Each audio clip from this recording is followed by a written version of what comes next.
Hello everyone, welcome to our YouTube channel basic to high.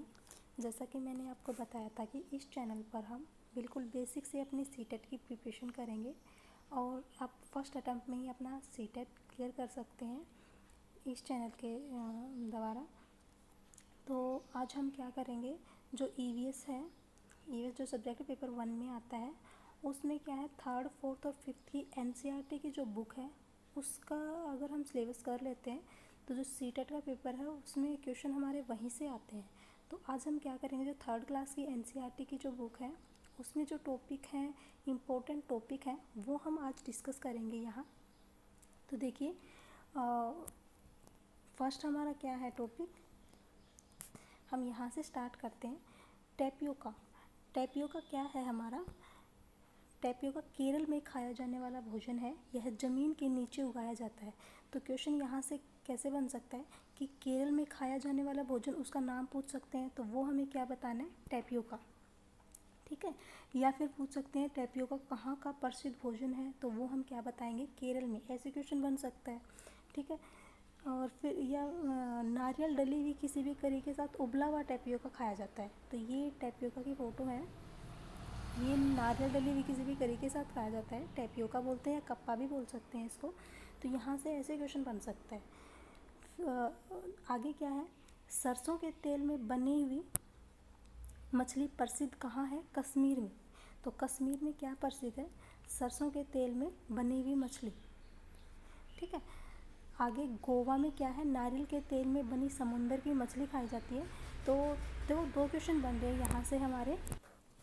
तो दो question हमारे यहाँ से क्या बनते हैं, एक क्वेश्चन बन सकता है कि सरसों के तेल में बनी हुई मछली कहाँ की प्रसिद्ध है, तो वो हम बताएंगे कश्मीर। और सेकंड हो सकता है कि नारियल के तेल में, अगर नारियल के तेल में बनी समुद्र की मछली पूछे तो वो कहाँ खाई जाती है, गोवा में। और सरसों के तेल में बनी हुई मछली कहाँ की प्रसिद्ध है, कश्मीर की। दोनों ही क्वेश्चन आ सकते हैं। फिर अगला क्या है, हांगकांग। हांगकांग में क्या है, सांप से बना हुआ खाना जिसको लिंग हू फैन कहा जाता है, खाया जाता है। तो लिंग हू फैन क्या है, सांप से बना हुआ खाना होता है, लिंग हू फैन कहते हैं उसे। और वो कहाँ खाया जाता है, हांगकांग में खाया जाता है। ठीक है। ये दोनों ही जो तस्वीर दे रखी हैं, फोटो हैं, ये हमारी, ये लिंग हू फैन की हैं। तो ये क्वेश्चन में बन सकता है कि लिंग हू फैन कहाँ का प्रसिद्ध खाना है, कहाँ खाया जाता है, तो वो क्या बताएंगे हम, हांगकांग में। ठीक है। आगे देखिए, आगे हमारी क्या है, पक्षियों की विशेषताएं हैं। फर्स्ट क्या है, मैना झटके से अपनी गर्दन को आगे पीछे करती है।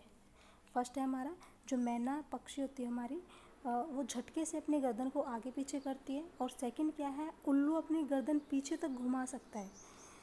उल्लू अपनी गर्दन को पीछे तक घुमा सकते हैं। थर्ड क्या है, पक्षियों के पंख अलग अलग रंगों के डिजाइन के होते हैं और उनके पंख उड़ने में मदद करते हैं। उन पक्षियों के शरीर को गर्म भी रखते हैं। जो पक्षी होते हैं हमारे, उनके जो पंख अलग अलग रंगों के होते हैं और उनके शरीर को गर्म भी रखते हैं और उनके उड़ने में भी मदद करते हैं। यहाँ से क्वेश्चन क्या बन सकते हैं हमारे, जैसे जो ट्रू फॉल्स के क्वेश्चन आते हैं ना, सही और गलत बताना होता है, तो 3-4 ऑप्शन दे देंगे। जैसे फर्स्ट ऑप्शन दे दिया, उल्लू झटके से अपनी गर्दन को आगे पीछे करता है। सेकंड दे दिया, मैना अपनी गर्दन को पीछे तक घुमा सकती है। और थर्ड हमारा ये दे दिया कि जो पक्षियों के पंख हैं वो उनके उड़ने में मदद करते हैं और उनके शरीर को गर्म भी रखते हैं। तो यहाँ से कहें कि जो गलत है वो ऑप्शन टिक कीजिए। तो यहाँ से ये दोनों ही हमारे क्या हो जाएंगे, गलत ऑप्शन हो जाएंगे, है ना। तो ये दोनों हमारे क्या हो जाएंगे, फिर आंसर हो जाएंगे। ऐसे क्वेश्चन बन सकते हैं यहाँ से। ठीक है। फिर आगे क्या है, फोर्थ हमें दे रखा है, समय समय पर पक्षियों के पुराने पंख झड़ जाते हैं और नए पंख आ जाते हैं। पक्षियों के जो पंख होते हैं वो हर पर्टिकुलर टाइम के बाद वो झड़ जाते हैं और फिर नए पंख आ जाते हैं। ठीक है। फिर अगला है, पक्षियों के सिर पर आँखें होती हैं और कान पंखों से ढके होते हैं। जो पक्षियों की आँखें होती हैं वो कहाँ होती हैं, सिर पर होती हैं, और जो कान है वो पंखों से ढके होते हैं पक्षियों के। ठीक है। अगला क्या है, जानवरों की त्वचा पर डिजाइन बालों के कारण होते हैं। जो जानवर होते हैं उनके जो शरीर पे डिजाइन होते हैं वो किसके कारण होते हैं, उनके जो बाल होते हैं उनके कारण उनके शरीर पर डिजाइन होते हैं। ठीक है। अगला क्या है, अब देखो ये दोनों ही जो पॉइंट दे रखे हैं ये इंपॉर्टेंट और यहाँ से क्वेश्चन बनते भी हैं और आए हुए भी हैं। यहाँ से क्वेश्चन इन दोनों पॉइंट से जो क्वेश्चन आए हुए भी हैं।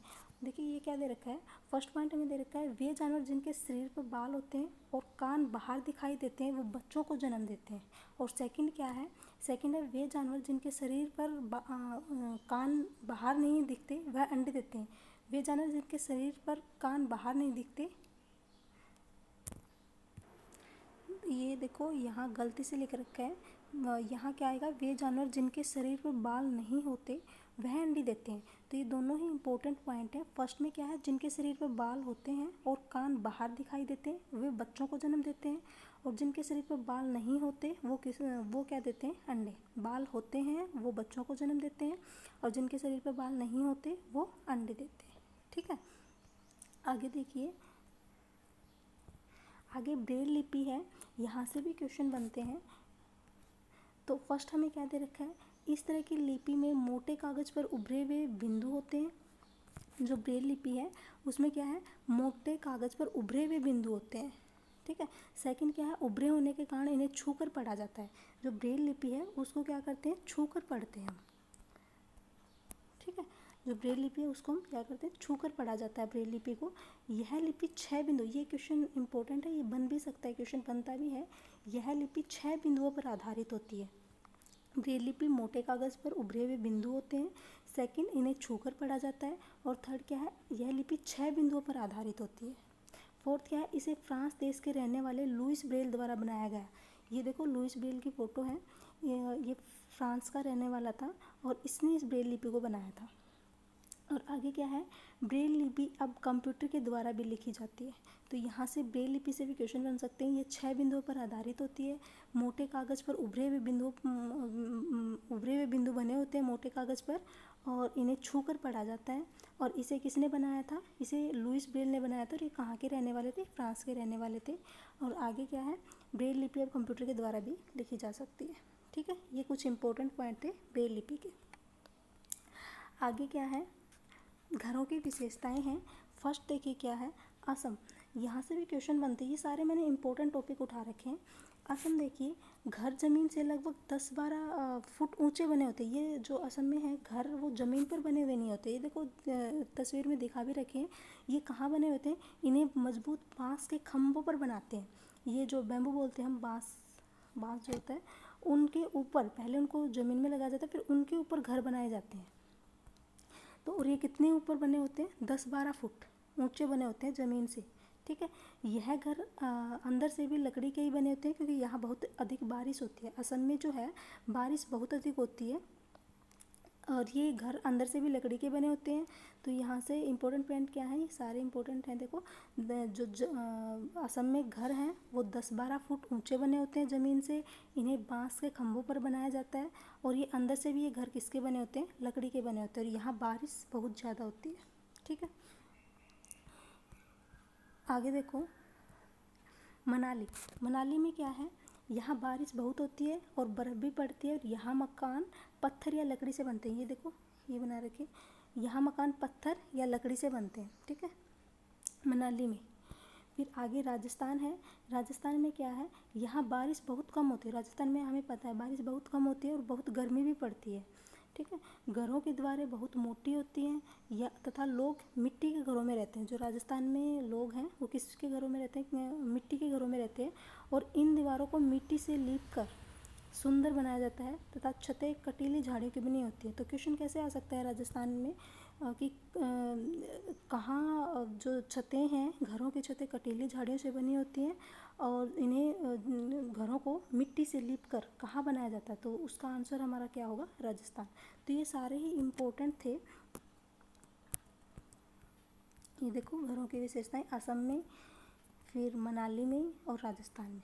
ठीक है, ये जो हमारा 3rd क्लास की जो EVS की बुक थी उसमें जो इम्पोर्टेंट टॉपिक थे वो मैंने कवर करवाए हैं।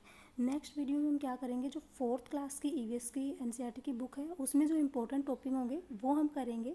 तो आप इस चैनल से के साथ बने रहिए, और इस पर हम सारे टॉपिक एक एक करके कवर करेंगे।